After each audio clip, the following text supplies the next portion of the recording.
artistic use of beard and chest hair to enhance the aesthetic results of hair transplant.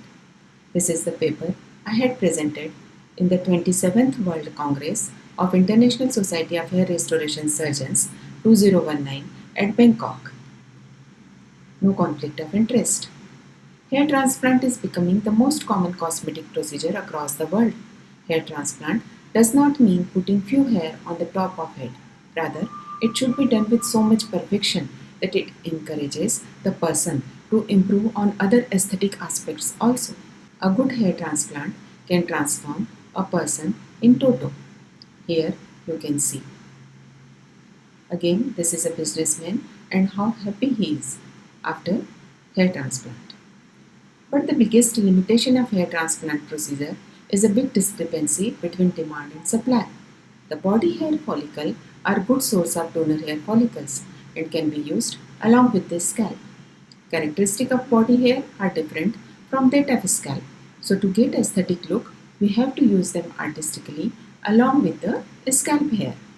Most commonly, the body hair which we use are beard, chest and sometimes abdomen. But very rarely, extremities hair follicle can be used.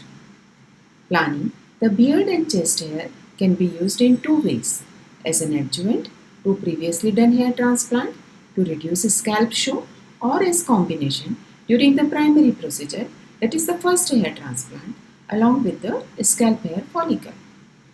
First, as an adjuvant to previously done hair transplant, the indications are patient who had previous hair transplant but wants more coverage and density, and a scalp donor is not sufficient to cover this deficit. In such cases, for anterior hairline revision and for temporal triangle reconstruction, we need a scalp hair follicle, and if they are not available, then chest hair follicles can be used, or we can use a scalp and chest in combination. For foreleg, forelock, mid-scalp and crown, beard and or chest hair in between the existing scalp hair. Never use only beard hair follicle in the crown.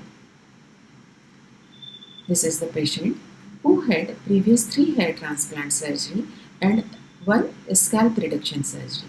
Now, due to very low density, he wants some improvement in the anterior hairline zone, temporal triangle reconstruction and some hair follicles he want to get implanted in the crown area.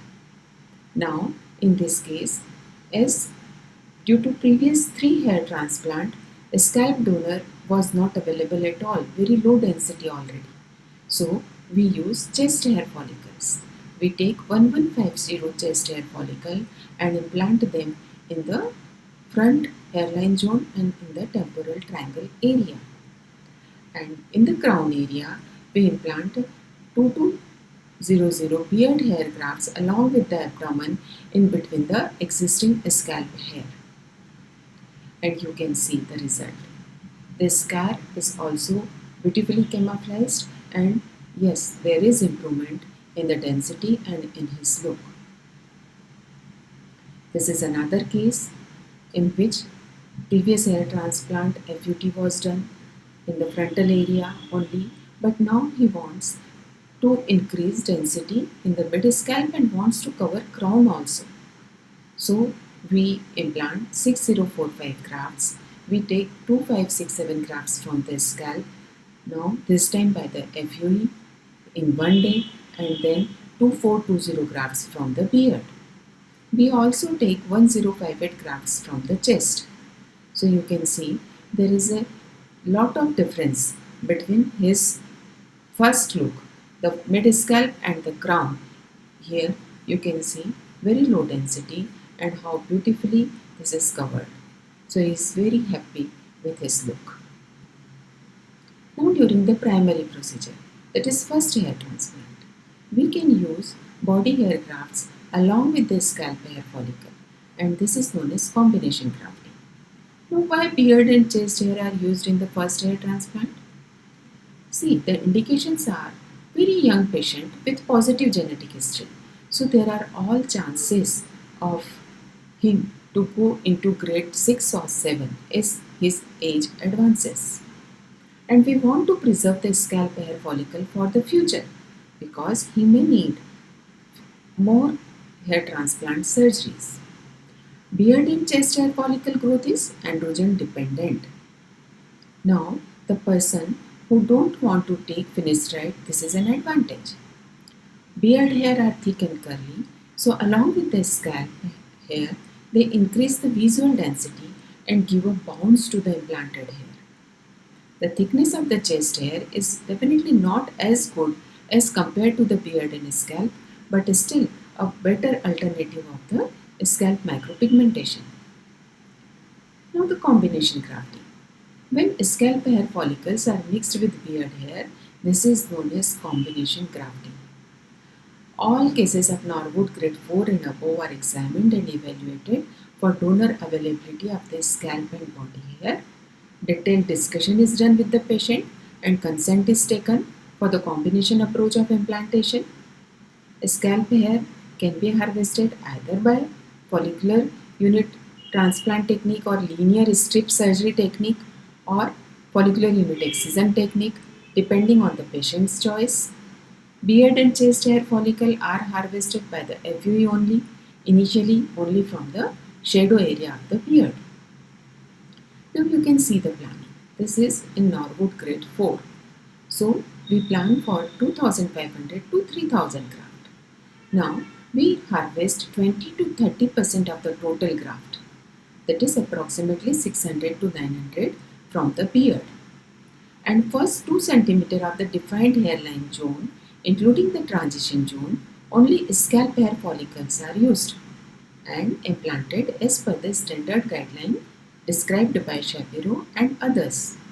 Then in the 3 rows just behind the front 2 cm area, we mix scalp and beard hair in ratio of 2:1.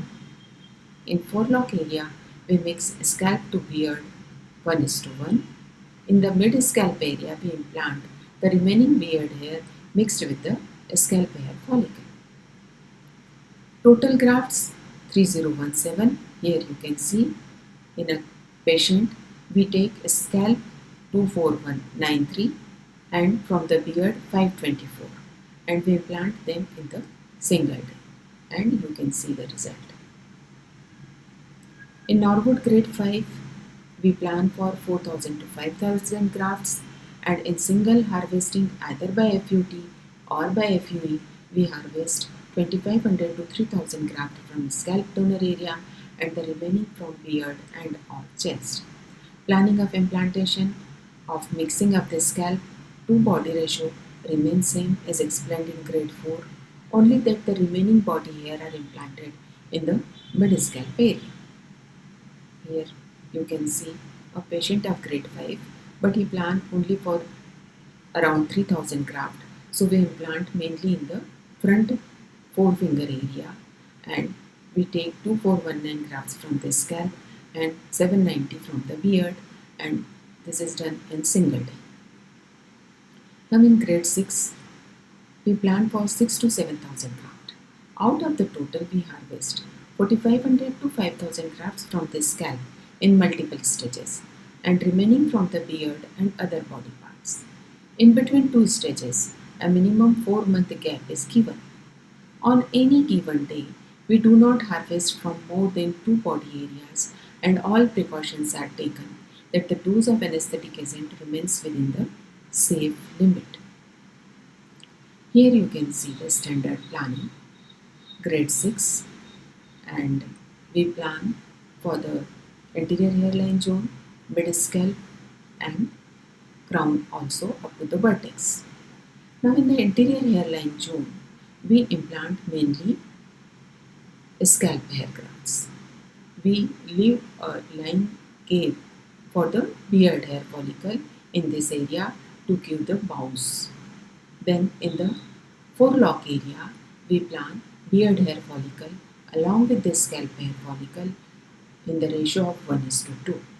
Then the remaining beard hair follicle in between the scalp hair we implant in the crown in the ratio of 1:1.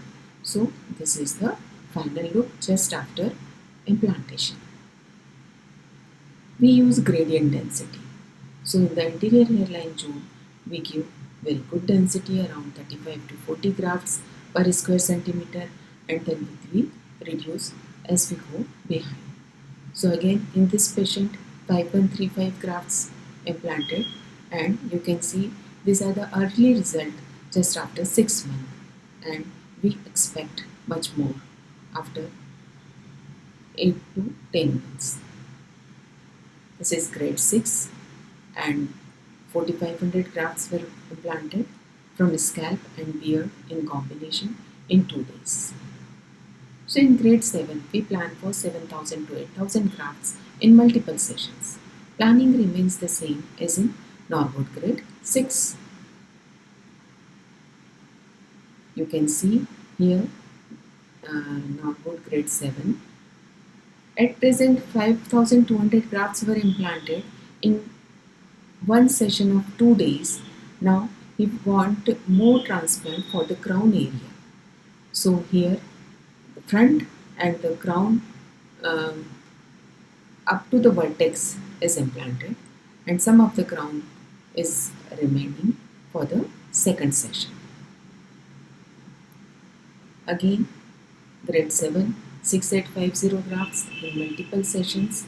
So 2 days, 2 sessions were performed in combination of scalp, beard and chest hair, and the person is very happy with the result. So take home message is, beard and chest hair follicles are good source of extra scalp donor hair follicles to cover up the deficit of demand and supply of donor hair. If these follicles used artistically, they will certainly increase the aesthetic look of the transplanted scalp.